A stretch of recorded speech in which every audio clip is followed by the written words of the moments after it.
नमस्कार दोस्तों, इस वीडियो में आपका स्वागत है। इस वीडियो में हम बात करने वाले हैं शर्मा एसजीएस टेक्नोलॉजी आईपीओ के बारे में और इस आईपीओ का एनालिसिस करते हैं कि क्या हमें इस आईपीओ में पैसा लगाना चाहिए या इससे दूर रहना चाहिए। तो वीडियो को अंत तक जरूर देखना। लेकिन सबसे पहले अगर आपने हमारे चैनल को सब्सक्राइब नहीं किया तो सब्सक्राइब करके बेल आइकन को दबाएं और नोटिफिकेशन को ऑन कर लें ताकि हमारे आने वाले सभी आईपीओ एनालिसिस की वीडियो सबसे पहले आप तक पहुँच जाए। तो चलिए शुरू करते हैं। शर्मा एसजीएस टेक्नोलॉजी आईपीओ की बात करें तो यह एक चेन्नई बेस्ड टेक्नोलॉजी कंपनी है जो इंजीनियरिंग और डिज़ाइन मैन्युफैक्चरिंग सर्विस का कार्य करती है। कंपनी इंडिया की फास्टेस्ट ग्रोइंग ईएमएस सेक्टर वाली कंपनी है। कंपनी अलग अलग सेक्टर में मैन्युफैक्चरिंग का कार्य करती है जिसमें industrial appliances, automotive, health care, consumer product और आईटी इंडस्ट्रीज शामिल हैं। कंपनी आरएफआईडी टैग्स में इंडिया की लीडिंग कंपनी है और पीसीबी मैन्युफैक्चरिंग में यह one of the leading company है। कंपनी हाई मार्जिन प्रोडक्ट्स की मैन्युफैक्चरिंग करती है और कंपनी 24 देशों में अपने प्रोडक्ट को एक्सपोर्ट करती है जिसमें यूएसए, जर्मनी, ऑस्ट्रिया, यूके आदि शामिल हैं। और कंपनी का रेवेन्यू 40 से 43% तक का एक्सपोर्ट के द्वारा ही आता है।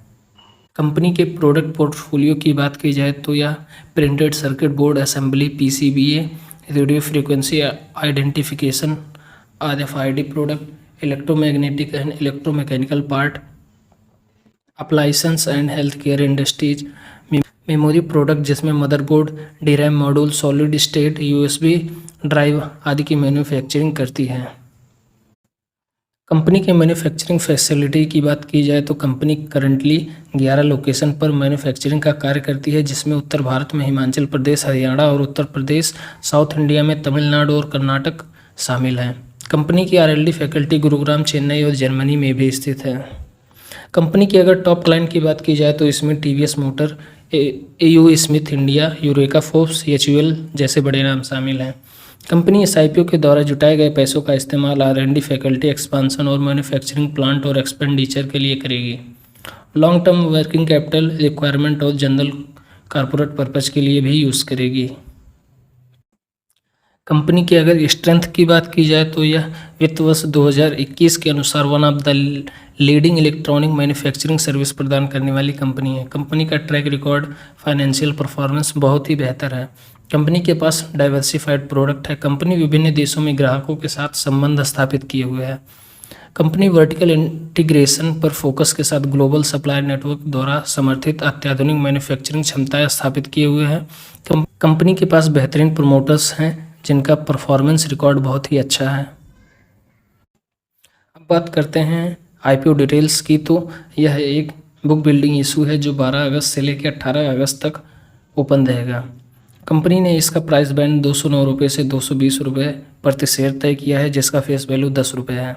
इसकी लिस्टिंग एनएससी और बीएससी पर होगी। कंपनी ने इस आईपीओ का इशू साइज 840 करोड़ रखा है जिसमें 766 करोड़ रुपए का फ्रेश इशू होगा और ऑफर फॉर सेल के तहत 74.12 करोड़ रुपए का इशू जारी होगा।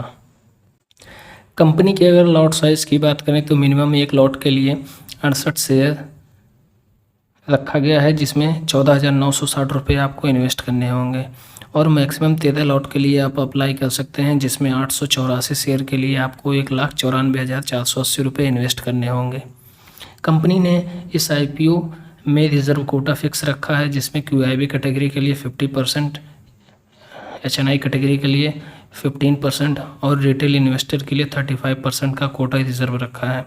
कंपनी की अगर आईपीओ डेट्स की बात की जाए तो यह 12 अगस्त को ओपन होगा, 18 अगस्त को क्लोज होगा, इसका अलॉटमेंट 23 अगस्त को होगा, रिफंड डेट 24 अगस्त है और शेयर क्रेडिट होगा 25 अगस्त को और 26 अगस्त को शेयर की लिस्टिंग एनएससी और बीएससी पर हो जाएगी।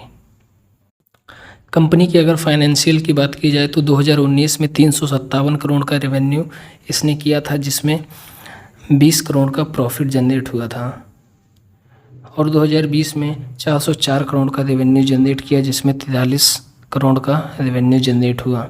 2021 में 357 करोड़ का रेवेन्यू किया जिसमें प्रॉफिट 28 करोड़ का हुआ और 2022 में 607 करोड़ का रेवेन्यू किया जिसमें 30 करोड़ का प्रॉफिट हुआ। यह अप्रॉक्स प्रॉफिट है।